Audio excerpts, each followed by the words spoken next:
What's up, soldiers? Chris here, CaribbeanPod.com. Always a pleasure having you guys here in the kitchen with me.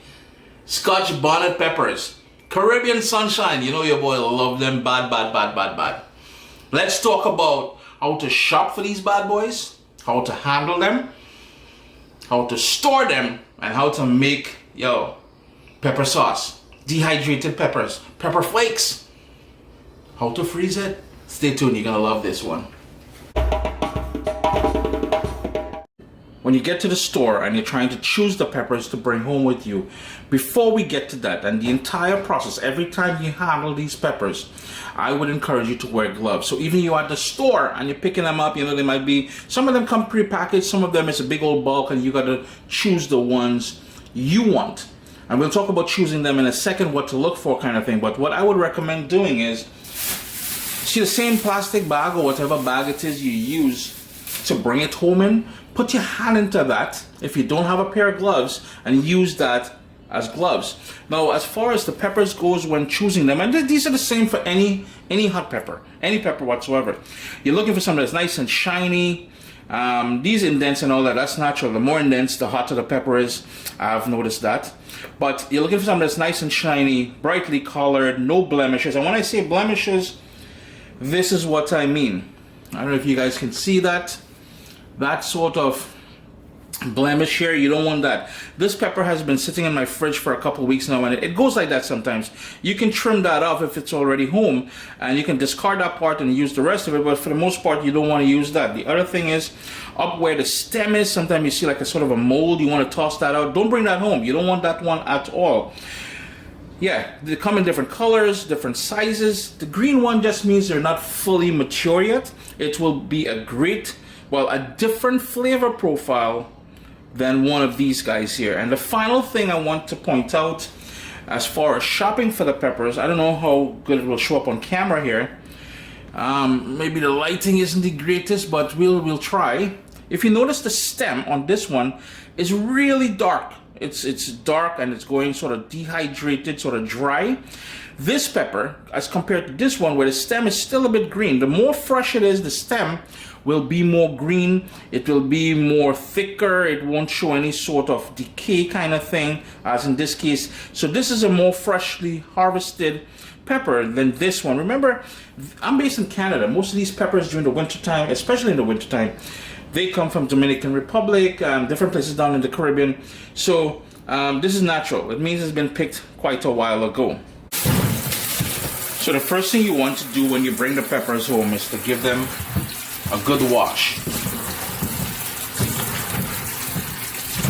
You really want to give them a good wash because, let's face it, there might be pesticides and all different sort of chemicals and everything else on these peppers. So you want to give them, after they've been washed, I like putting it onto a tea cloth, any sort of towel. Paper towel will work as well, or even a wire wrap, and allow them to air dry naturally. Let that air really dry out these peppers. And the reason why I like washing them, one, I know when I'm ready to use them, and I'll store them in the refrigerator after they've been air dried, because I like when I want to use one, it's already washed.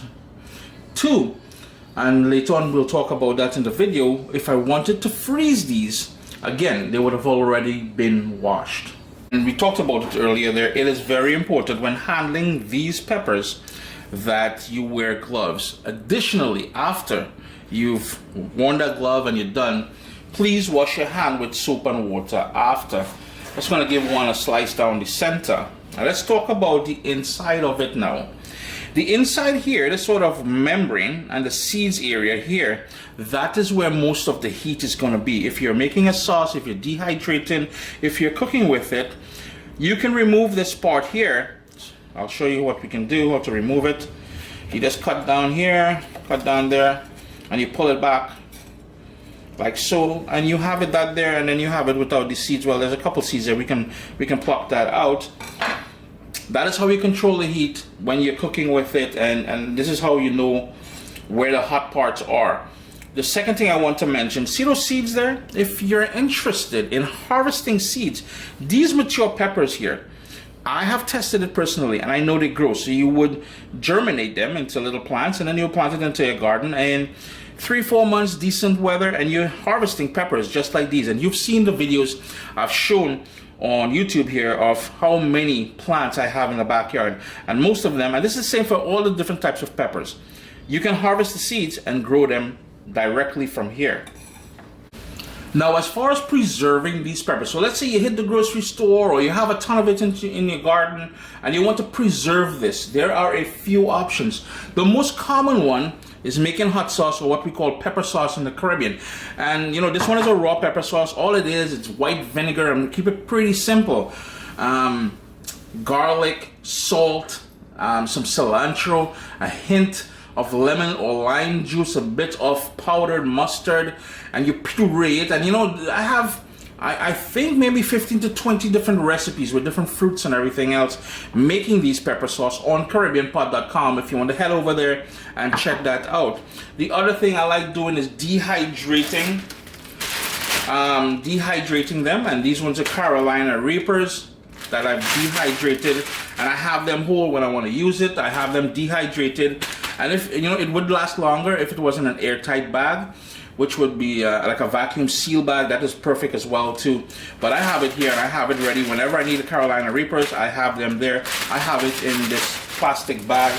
The other thing I do is, after I've dehydrated them, and I've showed you guys this here is Scotch Bonnet pepper flakes. I made this, so what you would do is dehydrate them as I just did. But I usually cut them in half like this. It makes for easier dehydrating. And then you dehydrate it for about 6-7 hours, and then you put it into a food processor. Bloop, bloop. You blitz it for a few. Ooh, that thing is getting me in my nose already, boy. And I like to label things. You know, I had to stop to sneeze there. Scotch Bonnet pepper flakes, so I know what it is.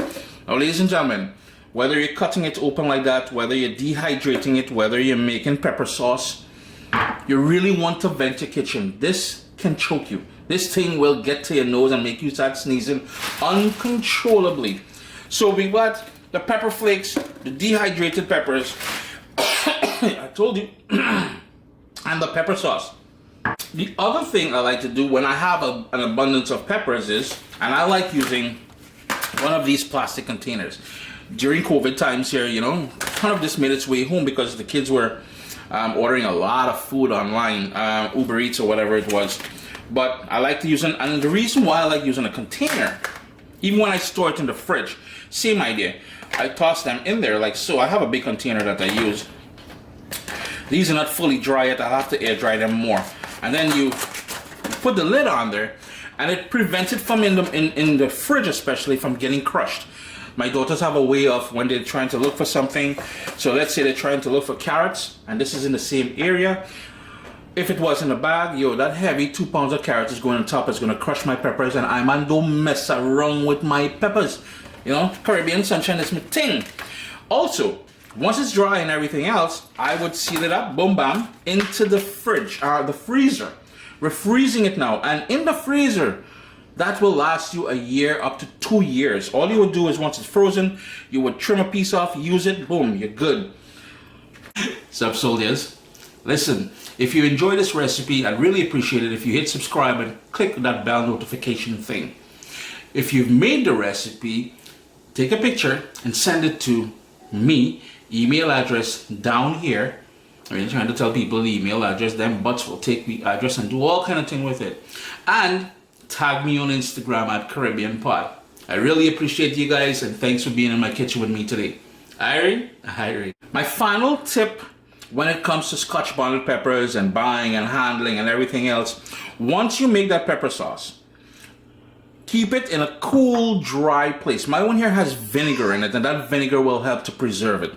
I find personally that if the shelf life, after about 2 months or something, you want to put it into the fridge, you're tempted to put it into the refrigerator, the heat level goes down. Don't ask me why. I am not a scientist. I don't know the molecular structure of the peppers and all that stuff like that. Oh, by the way, if you wanted to use a zipper bag like this, it works as well too. It's just that I'm not the only peppers crushed. But I don't know the breakdown of the peppers and stuff like that, but I do find that it does lose some of its heat, some of that Caribbean vitality once you put it in the fridge. Honestly, the best way to preserve the flavor of the peppers, dehydrate it and make pepper flakes, but vent your kitchen. I cannot stress that enough. Vent your kitchen when you're doing it. Chrissy at CaribbeanPod.com, a little 101 on Scotch Bonnet peppers. If you have a tip you would like to share, drop it down in the comments down below. Yo, always a pleasure. Irie? Irie.